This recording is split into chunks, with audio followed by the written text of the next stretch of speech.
Mua pituttaa niitä oikeasti. Mutta se on varmaan se seinäpäin. Koska se rupesi hidastaa vauhtia. Seuraavana radalle numero 32 Viigle, Ronson ja Kristiina Roosen Länsi-Uudenmaan koirayhdistyksistä valmistautuu 33 Aino ja luokan päässä 34 Totta. Sen voisi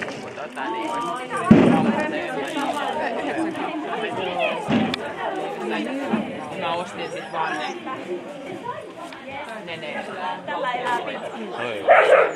Mun kävi mielessä. Kyllä Sami sanoi mulle kanssa, että me toiselle. Kun mä olin niitä just ajatellut muutenkin sellaista, niin mä olin ajatellut muuten. Eli siellä kerran mentiin. Voi olla lunta. Sitten on lahkeupas.